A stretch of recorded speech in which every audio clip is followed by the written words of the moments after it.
My dear students, मेरा नाम doctor Kumar A N Shahdeo है।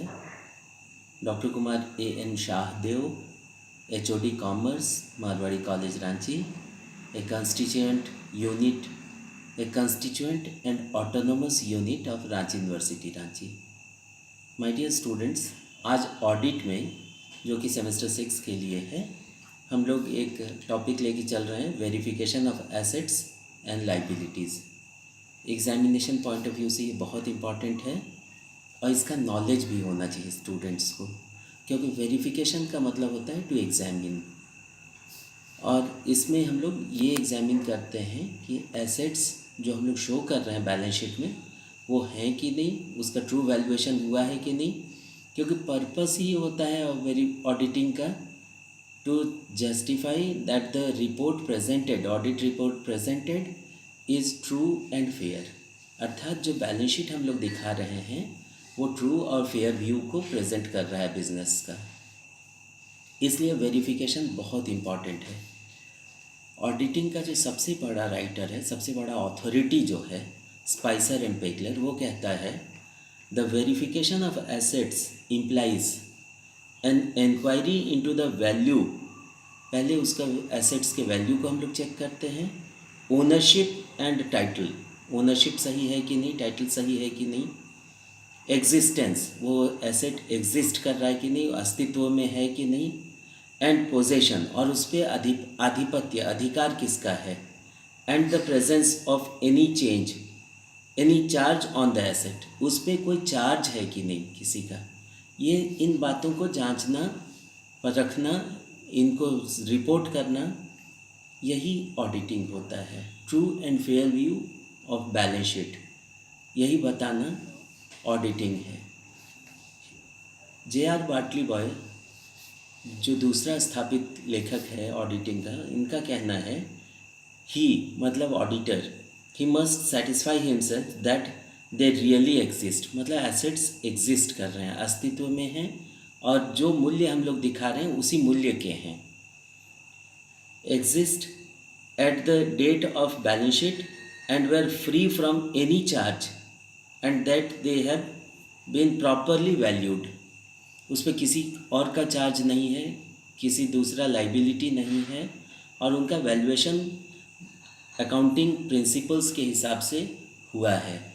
इन बातों को स्थापित करना ये ऑडिटर की पहली जिम्मेवारी है।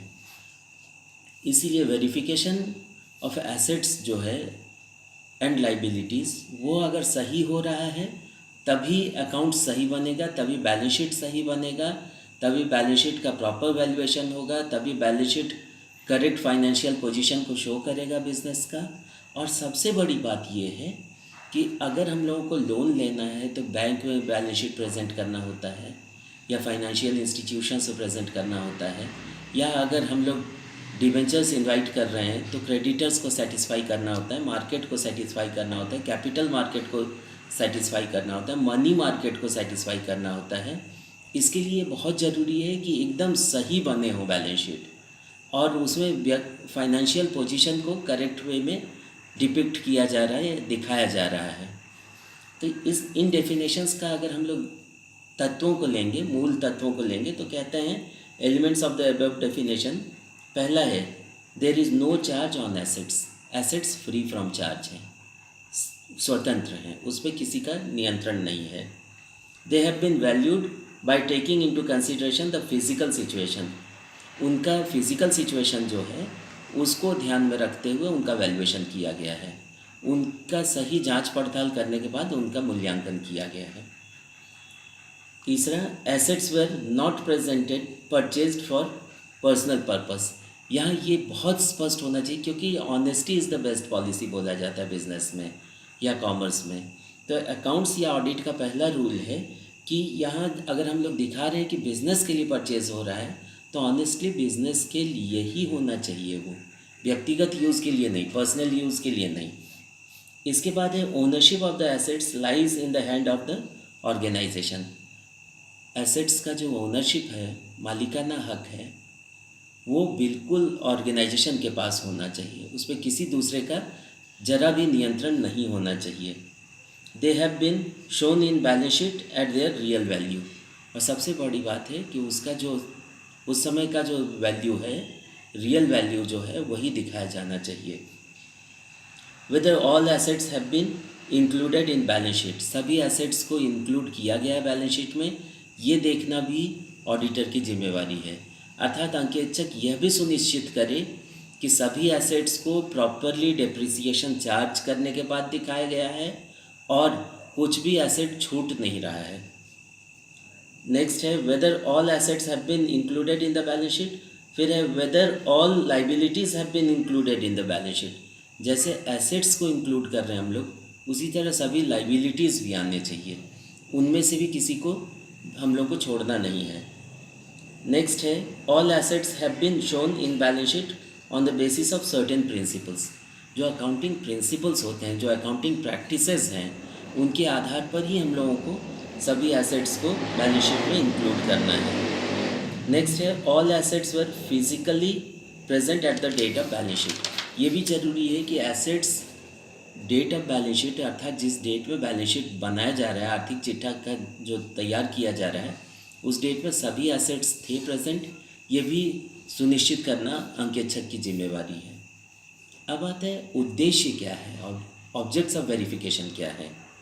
तो पहला है existence of assets and liabilities. पहला है कि जो एसेट्स और लाइबिलिटीज़ हम लोग शो कर रहे हैं वो बिल्कुल उसी रूप में हो जिस रूप में हम लोग उसको दिखा रहे हैं और उसी मूल्य के हों उस डेट में, जिस तरह से हम लोग बैलेंस शीट में उनको शो कर रहे हैं। सेकेंड है correct valuation of assets and liabilities, यानी इसका सही वैल्यूएशन होना चाहिए। सही वैल्यूएशन यानी एसेट्स से जो एप्रोप्रिएट डेप्रिसिएशन है, एडिक्वेट डेप्रिसिएशन है, वो चार्ज किया हुआ रहना चाहिए। इसके बाद है ownership of the enterprise on the assets. ये सुनिश्चित करना ऑडिटर की जिम्मेवारी है कि जो एसेट्स हम लोग बैलेंस शीट में शो कर रहे हैं, चाहे वो फिक्स्ड एसेट हो, फ्लक्चुएटिंग एसेट्स हों, जो भी हों, फिक्स्ड एसेट्स, उसका ज़रूरी है कि उसका ओनरशिप जो है वो कंपनी के पास हो, ऑर्गेनाइजेशन के पास हो, एंटरप्राइज के पास हो। चौथा है clarification of position of the assets. इस बात को एकदम क्लियर करना होगा ऑडिटर को कि एसेट्स का जो पोजीशन है वो ऑर्गेनाइजेशन के पास है। नेक्स्ट है control over frauds and irregularities. चूँकि पैसे का मामला है, एसेट्स का मामला है, प्रॉपर्टीज़ का मामला है, तो इसमें कंट्रोल होना चाहिए फ्रॉड के ऊपर, इरेगुलरिटीज़ के ऊपर। किसी तरह अकाउंटिंग प्रिंसिपल्स को वायलेट नहीं किया जा रहा हो, इस बात को सुनिश्चित करना अंकेक्षक की जिम्मेवारी है।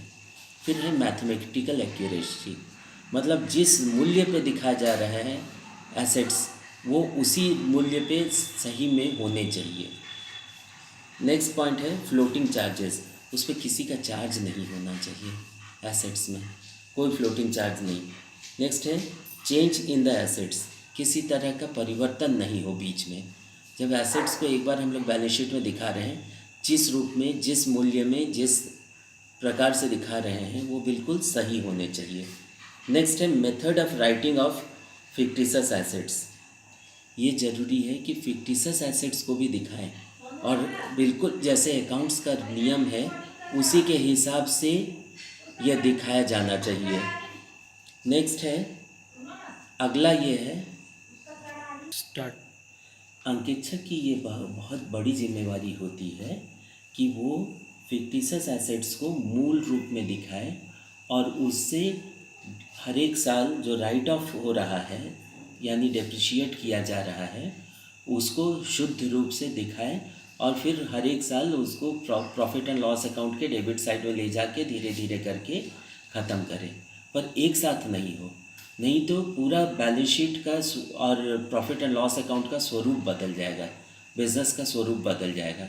जैसे एक एग्जांपल हम लोग लेते हैं, मान लो कि कोई लीगल एक्सपेंसेस हुआ है बड़ा और उसमें कंपनी ने विजय प्राप्त किया है, कोर्ट में विजय प्राप्त किया है, तो उसका जो अच्छा प्रभाव होता है वो बहुत वर्षों तक रहता है, कंपनी को उसका लाभ मिलता है, कंपनी का गुडविल बढ़ता है इससे, तो वो एक तरह से एसेट है कंपनी के लिए।